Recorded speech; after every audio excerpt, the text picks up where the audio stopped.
Suppose you are in dark room, can you see objects in the room? Can you see objects outside the room? Right? तो पहले तो आप अगर dark room में हो तो वहाँ पर लगभग लाइट ना के बराबर होगी, तो पहला जो आंसर है वो नो होगा, क्योंकि डार्क रूम में लाइट ना होने की वजह से हमें कुछ भी नहीं दिखने वाला। और सेकंड क्वेश्चन में अगर बाहर जाएंगे तो बाहर तो सन रेज होंगी, तो उसकी वजह से हम लोग ऑब्जेक्ट्स को देख पाएंगे। तो अंदर लाइट नहीं है तो रिफ्लेक्शन नहीं होगा, रिफ्लेक्शन नहीं होगा तो हमें कुछ नहीं दिखेगा। बट बाहर लाइट होती है, ऑब्जेक्ट के ऊपर से रिफ्लेक्शन होता है, तो इसीलिए हमें ऑब्जेक्ट्स दिखते हैं। Second, differentiate between regular and diffuse reflection. Does diffuse reflection mean the failure of the laws of reflection? Right? तो regular और diffuse reflection, तो first regular means after reflection all rays are parallel, but diffuse reflection में they are not parallel after reflection, right? Before reflection in both regular and diffuse both parallel, but after reflection in regular we will get parallel, but diffuse reflection we will not get parallel rays. Second, regular reflections we are getting from polished surface. Here it is here it is a rough surface, it is not polished one, right? So that is simple differentiation between these two reflections. Does diffuse reflection mean the failure of laws of reflection? So that answer is no. Still in diffuse reflection there is laws of reflection is followed, so diffuse reflection में भी वो follow होगा, right? तो ये उसका failure नहीं है, क्योंकि diffuse reflection में भी I is equal to R होगा, और incident ray, right, incident ray, then reflected ray and normal all are lying in the same plane, so ये diffuse reflection में भी follow होगा. Then third one, mention against each of the following whether regular or diffuse reflection will take place when a beam of light strikes. Justify your answer in each case. First is polished wooden block, wooden table. तो polished wooden table से हमें कैसा reflection मिलेगा वो देखना है हमें। तो वो पॉलिश्ड सरफेस है, इसीलिए रेगुलर रिफ्लेक्शन मिलेगा। Then chalk powder, it is not polished one, तो यहाँ पर ये डिफ्यूज रिफ्लेक्शन मिलेगा। Then c, cardboard surface, again it is not polished one, diffuse reflection. Marble floor with water, अब ये मार्बल फ्लोर पानी के साथ, तो पानी रेगुलर रिफ्लेक्शन देगा क्योंकि वो स्मूथ सरफेस है। मिरर रेगुलर रिफ्लेक्शन देगा क्योंकि वो भी पॉलिश सरफेस होती है, smooth surface. Piece of paper, diffuse reflection is there, right, क्योंकि पीस ऑफ पेपर एक रफ सरफेस है, वो डिफ्यूज रिफ्लेक्शन देगा। Then state the laws of reflection, तो लॉज ऑफ रिफ्लेक्शन में पहला लॉ है कि angle of incidence is equal to angle of reflection. दोनों एंगल सेम होंगे, जैसे कि मेरे पास ये प्लेन मिरर है और लाइट यहाँ से इंसिडेंट हुई और यहाँ पर रिफ्लेक्ट हुई, राइट। तो यहाँ पर मैं नॉर्मल ड्रॉ करूँगा तो ये मेरा आई हो जाएगा और ये मेरा आर हो जाएगा, तो दोनों सेम होंगे, ये पहला लॉ है। और दूसरा law, incident ray then reflected रे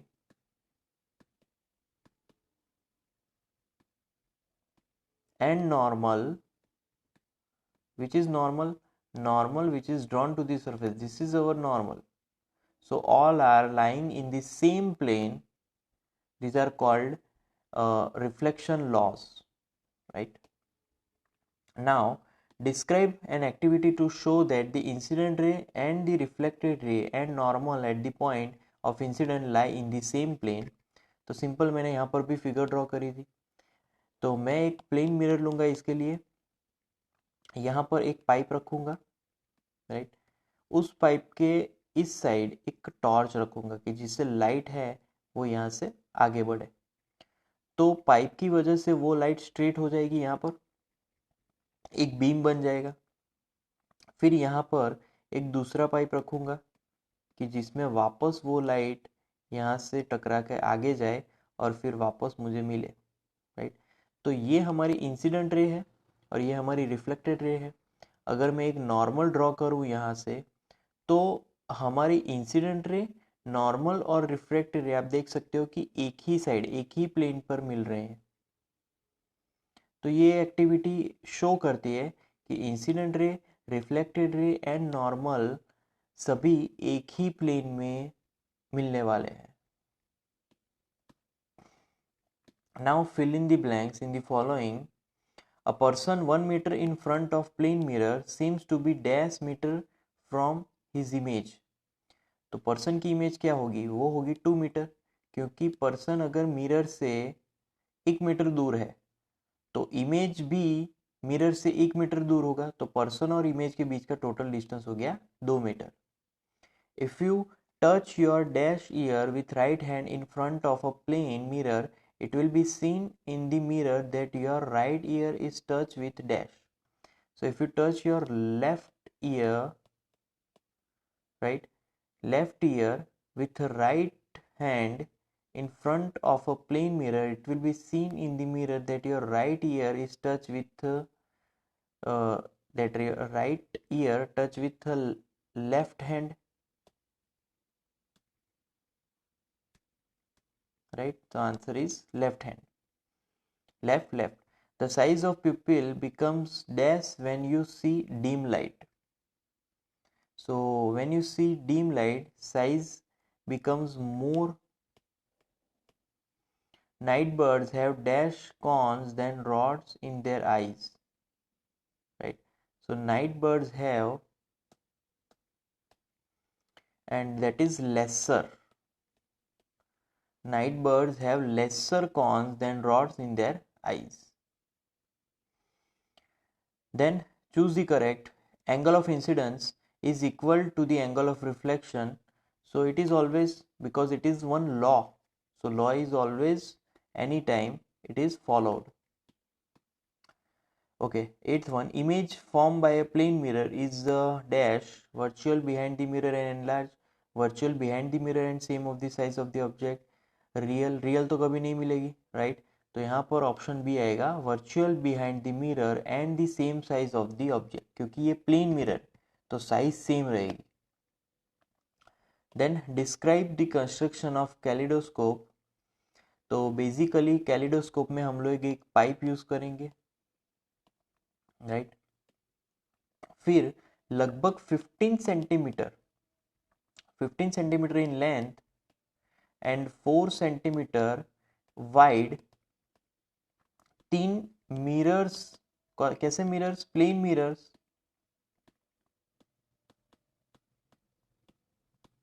3 प्लेन मिरर्स हम लोग यूज करने वाले हैं। तो मैं यहाँ पर अगर उनका साइड व्यू ड्रॉ करूँ तो वो कुछ ऐसा मिलेगा, ये एक मिरर, ये दूसरा मिरर और ये तीसरा मिरर, राइट। तो ऐसे साइड मिरर मतलब कि इक्विलेटरल ट्राइंगल बनाना है तीनों मिरर के, जो कि 15 सेंटीमीटर लॉन्ग है और 4 सेंटीमीटर वाइड है। और फिर ये कंस्ट्रक्शन हमें इस पाइप के अंदर रख देना है, राइट। तो बस हमारा कैलिडोस्कोप रेडी हो गया। Then draw a labelled sketch of a human eye. So ये जो 10th क्वेश्चन है, that you need to go through textbook. Okay, now Gurmeet wanted to perform activity using a laser torch. Her teacher advised her not to do so. Can you explain the basis of teacher advice? Because see, laser torch is very harmful to our eyes, so it can damage our eyes. So that's why Gurmeet की जो teacher है वो उसको laser torch use करने को advice नहीं देती है, क्योंकि वो उसकी आइज़ के लिए हार्मफुल होगी। Then next, explain how can you take care of your eyes first, right? For writing or reading, maintain some distance of your book, right? Not so closer, not so far. So maintain some distance which is greater than 25 centimeter.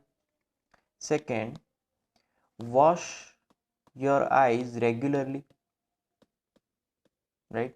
Then third, if it is itching in your eyes, then just wash your eyes without rubbing, not rubbing your eyes, right? And just take control of whatever light is going inside your eyes. So maintain that light which is going inside your eyes through television, mobile, or any optic device. Then next question, what is the angle of incidence of a ray if the reflected ray is at an angle of 90 degree to the incident ray? Okay तो यहाँ पर reflected ray और incident ray दोनों के बीच का जो angle है वो 90 डिग्री हो चुका है. तो नॉर्मल अगर मैं ड्रॉ करूँ राइट तो दोनों हाफ हाफ डिवाइड हो जाएंगे, मतलब कि I plus R is equal to 90 है, और हमें पता है कि I is equal to R होता है क्योंकि ये लॉ है एंगल ऑफ रिफ्लेक्शन का. तो यहाँ पर 2i हो जाएगा, 2i is equal to 90. So i is equal to 90/2, so that is 45. So i हमें मिला 45.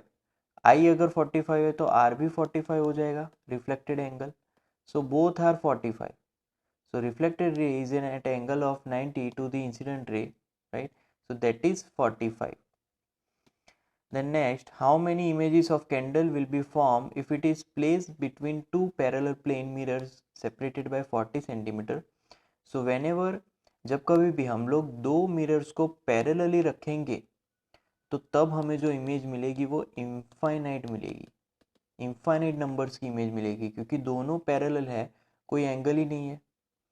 तो एक इक्वेशन के हिसाब से वो equation n is equal to 360/थीटा माइनस 1. तो थीटा अभी 0 हो गया तो n becomes infinity. Okay, now two mirrors meet at right angles. A ray of light is incident on one at an angle 30 degree as shown in figure. So here we have to draw that reflected ray from second mirror. तो reflected ray यहाँ से reflect होगा, यहाँ पे वापस वो 30 बनाएगा, right, और फिर वो आगे बढ़ेगा इस डायरेक्शन में. तो ये जो यहाँ पर है, ये जो दूसरा एंगल है वो भी 30 बन जाएगा. तो यहाँ पर मैं नॉर्मल ड्रॉ करूँगा तो ये हो जाएगा 60 और ये भी 60. तो टोटल जो आपको दिखेगा राइट 120 प्लस 60 तो 180. तो यहाँ पर 180 बन गया, मतलब कि ये करेक्ट है. सो यहाँ पर जो नॉर्मल मैंने ड्रॉ किया तो ये उसके एंगल है 60 डिग्री 60 डिग्री. तो ऐसे जो रिफ्लेक्टेड रे है वो आगे बढ़ जाएगा. Okay, now 16. Bozo stands at A just on the side of a plane mirror as shown in figure, right? Can he see himself in the mirror? Also, can he see images of objects situated at P, Q and R? तो यहाँ पर बोझो अपने आप को देख पाएगा कि नहीं? तो यहाँ पर से अगर मैं एक लाइन ड्रॉ करूँ तो वो मिरर से बाहर ही है, तो बोझो अपने आप को नहीं देख पाएगा. तो पहला जो आंसर है वो नो हो गया. अब क्या बोझो पी क्यू आर को देख पाएगा कि नहीं? तो यहाँ से पी की लाइट जो है वो आगे बढ़ेगी और वो आगे मिलेगी राइट यहाँ पर. तो दोनों इंटरसेक्ट होगी और फिर वो यहाँ पर रिफ्लेक्ट भी होगी वापस. क्यू में भी सेम चीज़ ऐसा होगा, यहाँ पर आगे जाके इंटरसेक्ट भी होगी. बट आर को अगर मैं ड्रॉ करूँ उस पॉइंट पे तो वहाँ पर कुछ नहीं हो रहा, वो डायरेक्ट लाइन ड्रॉ कर रहे हैं. तो Boojho can see P and Q but not R. R वो नहीं देख पाएगा क्योंकि वहाँ पर रिफ्लेक्शन नहीं हो रहा. तो बोझो एक तो अपनी इमेज नहीं देख पाएगा और आर को नहीं देख पाएगा, बाकी वो पी और क्यू को देख पाएगा. Okay, then 17. So find out the position of image of an object situated at A in the plane mirror, right. तो प्लेन मिरर में कहाँ पर हमें मिलेगी, तो यहाँ से स्ट्रेट लाइन में उतने जितना ही डिस्टेंस पे हमें इमेज मिलने वाली है। तो ए अपनी इमेज एग्जैक्टली उतने ही डिस्टेंस में, जितना उसका खुद का डिस्टेंस है मिरर से, उतने ही डिस्टेंस पे हमें वो इमेज मिलेगी। Then can Paheli at B see this image, so यहाँ से लाइट रेज आगे बढ़ेगी, राइट। तो यहाँ पर वर्चुअली हमें मिलने वाली है और फिर वो वर्चुअली रिफ्लेक्ट भी होगी, राइट। फिर सी से लाइट आगे बढ़ेगी, फिर वो ए पे इंटरसेक्ट होगी। तो can Paheli at B see this image, so answer is yes. Can Boojho at see this image, answer is again yes, because reflection हो रहा है और जो भी लाइन बन रही है आगे वो ए पे जाके इंटरसेक्ट हो रही है। When Paheli moves from B to C, where does the image of A move? तो जो ऑब्जेक्ट है वो मूव नहीं कर रहा है, ऑब्जर्वर मूव कर रहे हैं, तो इमेज यहाँ पर मूव नहीं करेगी। So no movement of A.